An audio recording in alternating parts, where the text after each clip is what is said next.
Hello my crafty friends, it's Marie from Marie's Vermont Creations, and today I'm trying a technique that I've seen AmyR do several times.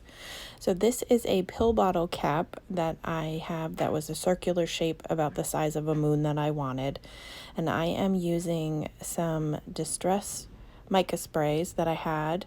I'm not quite sure the colors, and then some Dina Wakley sprays in a teal and a purple, and then I have a Brutus Monroe spray in Locomotion, I think it's called. It's a black, and so I'm just spraying these on a piece of watercolor paper. I'll go through and go back and forth with these colors until I get a look that I like. You could do this with Distress ink if you wanted to ink blend and you had something that you could ink blend over. Obviously with my bottle cap I wouldn't be able to ink blend around that. I didn't have anything that would fit that shape. I don't have a die or a mask of anything like that. And so then once I removed the bottle cap, I'm just spraying with water. I'm heavily spraying this and it moves that ink. And then I had stopped filming and then I sprayed a little bit of the yellow mica stain in the moon area because it was just a little too green for my liking, but I really liked how this turned out. So now I'm just taking some Black Soot Distress ink. Sorry for the aggressive ink blending and shaking, but I'm just doing this around the edge of my panel to give it even more of a deepened, darkened look around the edges, because there was that one side right by the moon where I kind of didn't have any spray where the bottle cap kind of kept it from getting, so I wanted to fill that in.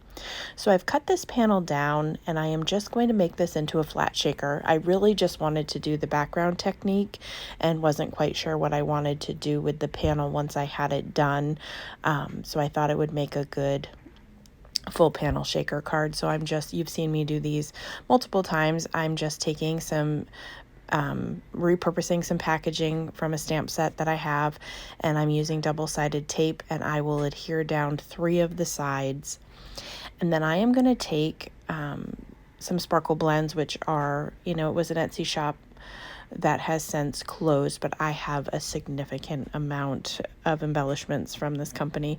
So I'm going to take 3 different holiday blends and mix them together to create a unique blend. Some of them have purples and different, a lot of blacks. Some of these have glow-in-the-dark elements. So I'm just going to do a combination of all of these together to fill up this full panel shaker. So my plan is to use this. It's obviously a slimline size.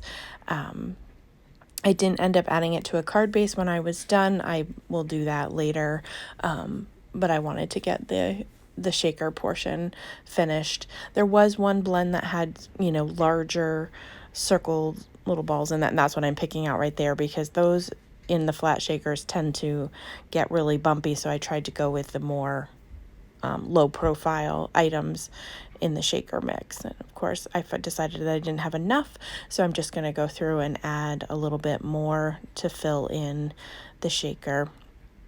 And then I will go, whichever one stuck to the end of my finger, because of course I'm always inky or sticky, or I'm a very messy crafter. So once I get all of the elements in there that I want, shake it about, I will seal this up with the final piece of double-sided tape, and then I will, off camera, put another layer of the double-sided tape on, so when I do add it to a card base, it is all ready to go.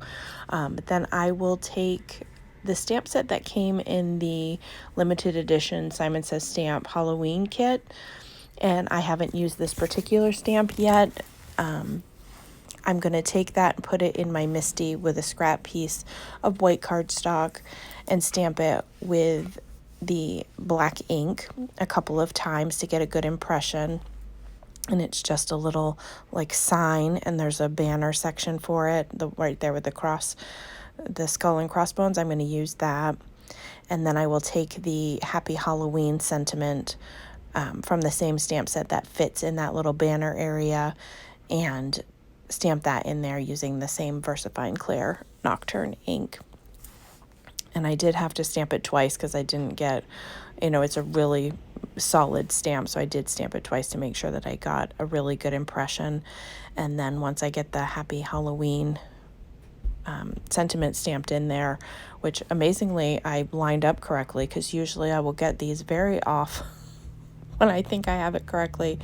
One tip that you could do if you are doing this and you're not sure how you lined it up, you take a piece of acetate and lay it over your project and then stamp it down. That way you can see if you've lined it up correctly, but I just went for it and stamped it down. And then off screen, I'm going to fussy cut that out and just add some double-sided adhesive to the back of this so it will stick nicely to the acetate. I could have popped it up, but given the shaker elements, figured I needed to add any more extra lift to the card.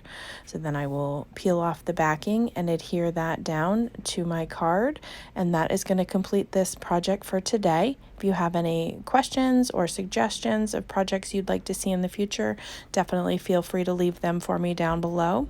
And as always, I hope that you have a great day.